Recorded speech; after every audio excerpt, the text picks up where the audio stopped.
Hello friends, मेरे YouTube channel में आप सभी का स्वागत है। दोस्तों, इस वीडियो में हम बात करने वाले हैं क्लास 12 का जो पेपर है अर्थशास्त्र का, उसके बारे में। तो ये आपके जो वार्षिक एग्ज़ाम है उसके लिए काफ़ी इम्पोर्टेंट रहने वाला है ये वीडियो। तो जितने भी क्वेश्चन हमने इंक्लूड किए हैं सारे के सारे इम्पोर्टेंट क्वेश्चन हैं। आप इन चीज़ पर ना जाएँ, आप डायरेक्ट क्वेश्चनों को देखें। तो आपको समय रहने वाला है, वह तो 3 घंटे रहने वाला है। ये आपके सामने इंस्ट्रक्शन है, इन्हें केयरफुली रीड कर लें। हम प्रश्नों पर चलते हैं। पहला प्रश्न है, सही विकल्प चुनकर लिखिए। आपके सामने 4 ऑप्शन आएंगे, उनमें से आपको देख के बताना है आपका आंसर और उस पर टिक मार्क लगाना है। नए क्वेश्चन पहला क्वेश्चन है, किसी अर्थव्यवस्था में चयन की संभावना को व्यक्त किया जा सकता है। तो जो इसका आंसर रहेगा वह रहेगा उत्पादन संभावना वक्र द्वारा, ऑप्शन नंबर डी। नया क्वेश्चन है, भारत में राष्ट्रीय आय की गणना का कार्य करता है। तो इसका जो आंसर है वह है ऑप्शन नंबर बी, केंद्रीय सांख्यिकी संगठन। नया क्वेश्चन है, 3rd नंबर, मुद्रा प्रसार से लाभान्वित होने वाले वर्ग हैं। तो इसका जो आंसर है वह है ऑप्शन नंबर बी, ऋणी वर्ग। ऋणी वर्ग होता है वह मुद्रा प्रसार से लाभान्वित होता है। क्वेश्चन नंबर 4 है, राजकोषीय घाटे तथा भुगतान किए जाने वाले ब्याज का अंतर क्या कहलाता है। तो यह कहलाता है प्राथमिक घाटा, option number B. Next question है, एक श्रेणी का विचलन कहलाता है। तो इसका जो आंसर रहेगा वह रहेगा अपकिरण, ऑप्शन नंबर डी। आगे बढ़ते हैं क्वेश्चन नंबर 2 की तरफ। क्वेश्चन नंबर 2 में आपको खंड क का खंड ख से मिलान बनाना है। तो जो पहला है प्रचालन अधिशेष, इसका जो आंसर रहेगा वह रहेगा संपत्ति एवं उद्यम से प्राप्त आय, ऑप्शन नंबर 4। नेक्स्ट है रिजर्व बैंक। तो रिजर्व बैंक है नोट निर्गमन का कार्य करता है। 3rd है कीन्स। कीन्स होता है रोजगार, ब्याज एवं मुद्रा का सामान्य सिद्धांत। 4th है भारत का विदेशी व्यापार। तो भारत का विदेशी व्यापार होता है ऋणात्मक। 5th है बेस्ट टेबल। तो बेस्ट टेबल है उत्पादकता का सिद्धांत। तो ये थे आपके सेकंड क्वेश्चन के आंसर। आगे बढ़ते हैं क्वेश्चन नंबर 3rd की तरफ, जिसमें आपको करनी है रिक्त स्थानों की पूर्ति। पहला है, एक फर्म अधिकतम लाभ खाली जगह अवस्था में प्राप्त कर सकती है। तो इसका आंसर रहेगा वह आप लिख लें। इसका आंसर है संतुलन। तो एक फर्म अधिकतम लाभ संतुलन अवस्था में प्राप्त कर सकती है। नेक्स्ट है दूसरा, मूल्य विभेद खाली जगह बाजार की विशेषता है। तो मूल्य विभेद एकाधिकार बाजार की विशेषता है। एकाधिकार बाजार की विशेषता है। क्वेश्चन नंबर 3rd में जो आंसर आएगा वह आएगा आपका भुगतान संतुलन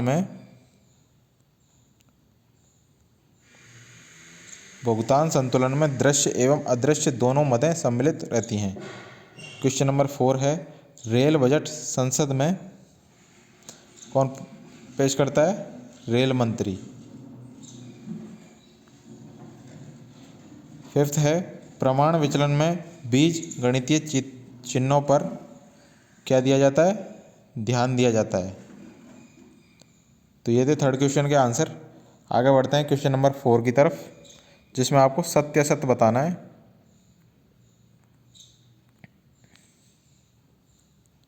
पहला है, सामान्य मूल्य मांग व पूर्ति की अस्थायी शक्तियों द्वारा निर्धारित होता है। तो ये क्या है? गलत, ऐसा बिल्कुल नहीं है। दूसरा है, मुद्रा संकुचन में रोजगार के अवसर बढ़ते हैं। ये भी गलत है। नेक्स्ट क्वेश्चन है, नई व्यापार नीति की घोषणा वर्ष 2000 में की गई। ये भी गलत है। 4th है, बजट में सरकारी ऋणों का उल्लेख होता है। बिल्कुल होता है।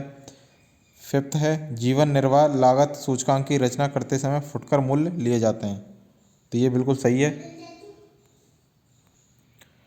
क्वेश्चन नंबर 5 है, एक शब्द में उत्तर दीजिए। जिसमें पहला है, एक अर्थव्यवस्था जिसका शेष विश्व में कोई संबंध नहीं होता है। तो वह क्या होती है? आंसर लिख लीजिए। वो होती है बंद अर्थव्यवस्था। बंद अर्थव्यवस्था। नेक्स्ट क्वेश्चन है, कृषकों को दीर्घकालीन ऋण देने वाली संस्था का नाम लिखिए। तो इसका नाम है कृषि ग्रामीण विकास बैंक। कृषि ग्रामीण विकास बैंक। आगे देखिए क्वेश्चन नंबर 3, अधिकतम सामाजिक लाभ के सिद्धांत का प्रतिपादन किसने दिया? तो ये दिया था सिद्धांत प्रोफेसर डॉल्टन ने। नेक्स्ट है, सरकार के प्रशासन के वेतन, सेना, पुलिस आदि पर किए जाने वाला व्यय कौन सा व्यय कहलाता है? तो इसका आंसर है गैर विकासात्मक व्यय। गैर विकासात्मक व्यय। आगे है क्वेश्चन नंबर 5, आधार वर्ष का निर्देशांक क्या होता है? तो आधार वर्ष का निर्देशांक होता है 100। ये थे 5th क्वेश्चन के आंसर।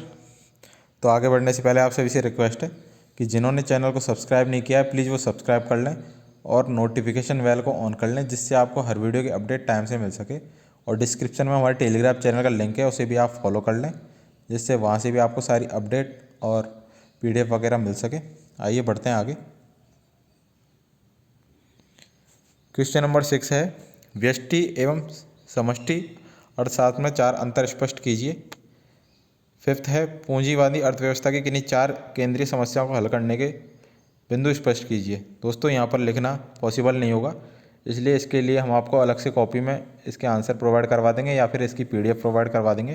तो आप अभी इन सारे क्वेश्चनों को देख लें, सारे के सारे इंपॉर्टेंट क्वेश्चन है, इसलिए एक भी क्वेश्चन को मिस ना करें, सभी क्वेश्चनों को याद कर लें, आपके एग्जाम में आ सकते हैं। प्रश्न संख्या 7 है, मांग को निर्धारित करने वाले किन्हीं 4 तत्वों को बताइए, या फिर मांग से आप क्या समझते हैं, इसके नियम के कोई 3 अपवाद बताइए। प्रश्न संख्या 8 है, बाजार के विस्तार को प्रभावित करने वाले 4 तत्वों को समझाइए, या फिर पूर्ण प्रतियोगिता बाजार का आशय स्पष्ट कर उसकी 3 विशेषताएं लिखिए। प्रश्न संख्या 9 है, पूर्ण रोजगार का अर्थ बताइए, पूर्ण रोजगार प्राप्त करने के लिए क्या उपाय हैं, कोई 3 उपाय बताइए। अथवा उपभोग फलन का अर्थ एवं 3 महत्व बताइए। प्रश्न संख्या 10 है, निर्यात बढ़ाने हेतु 4 सरकारी प्रयास लिखिए, या फिर विदेशी विनिमय दरों में परिवर्तन के 4 कारण स्पष्ट कीजिए। प्रश्न संख्या 11 है, सार्वजनिक वित्त तथा निजी वित्त में 4 अंतर बताइए, या फिर प्रत्यक्ष एवं अप्रत्यक्ष कर का अर्थ समझाते हुए इनमें कोई 2 अंतर लिखिए। प्रश्न संख्या 12 है, निर्देशांक किसे कहते हैं, इसकी रचना करते हुए कौन सी सावधानियां रखनी चाहिए, कोई 3 सावधानियां बताइए। अथवा विस्तार से क्या आशय है, विस्तार के 3 गुण लिखिए। प्रश्न संख्या 13 है, निर्देशांक आर्थिक बैरोमीटर के समान होते हैं बताइए, या फिर माध्य विचलन के 2 गुण एवं 2 दोष बताइए। आगे बढ़ते हैं। प्रश्न संख्या 14 है, पूर्ति की लोच का अर्थ एवं पूर्ति की लोच को प्रभावित करने वाले 4 तत्व बताइए। अथवा स्थिर लागत एवं परिवर्तनशील लागत अर्थ समझाते हुए इनमें प्रमुख 3 अंतर बताइए। प्रश्न संख्या 15 है, राष्ट्रीय आय की परिभाषा दीजिए, सकल एवं शुद्ध घरेलू उत्पाद तथा सकल एवं शुद्ध राष्ट्रीय उत्पाद किसे कहते हैं। अथवा राष्ट्रीय आय की मापन की 3 विधियों के नाम लिखिए, मूल्य वृद्धि विधि को उदाहरण द्वारा समझाइए। प्रश्न संख्या 16 है, रोजगार के परंपरावादी सिद्धांत तथा कीन्स के सिद्धांत में 5 अंतर लिखिए, या फिर विनियोग गुणक का अर्थ एवं गुणक सिद्धांत की 2 सीमाएं एवं 2 महत्व समझाइए। आगे बढ़ते हैं। प्रश्न संख्या 17 है, घाटे के बजट से क्या आशय है, इसकी अर्थव्यवस्था पर पड़ने वाले 4 प्रभाव लिखिए। अथवा सरकारी बजट की प्रमुख 5 विशेषताएं लिखिए। प्रश्न संख्या 18 है, निर्देशांकों के 5 महत्व बताइए। अथवा अपकिरण का अर्थ स्पष्ट करते हुए इसके 4 उद्देश्य बताइए। प्रश्न संख्या 19 है, मांग के नियम की चित्र सहित व्याख्या कीजिए एवं स्पष्ट कीजिए मांग वक्र के बाईं से दाएं नीचे की ओर झुकने का क्या कारण है। अथवा फर्म के साम्य का अर्थ एवं साम्य विश्लेषण की मान्यताएं बताइए। प्रश्न संख्या 20 है, मुद्रा की परिभाषा तथा इसके कार्यों की विवेचना कीजिए। अथवा रिजर्व बैंक के 4 प्रमुख कार्य एवं 2 वर्जित कार्य बताइए। आगे देखते हैं प्रश्न संख्या 21। ये प्रश्न संख्या 21 है, निम्न सारणी से प्रमाण विचलन की गणना कीजिए, अथवा निम्न समंकों से श्रेणी अंतर रीति द्वारा सह संबंध गुणांक निकालिए। तो ये थे सारे इंपॉर्टेंट क्वेश्चन जो आपके एग्जाम में आ सकते हैं, इसलिए सारे क्वेश्चनों को याद कर लें और ज़्यादा से ज़्यादा वीडियो को शेयर करें। मिलते हैं आप सभी से नेक्स्ट वीडियो में इन सारे क्वेश्चंस के सॉल्यूशन के साथ में और एक नई वीडियो के साथ में। तब तक सभी को best of luck. Thank you.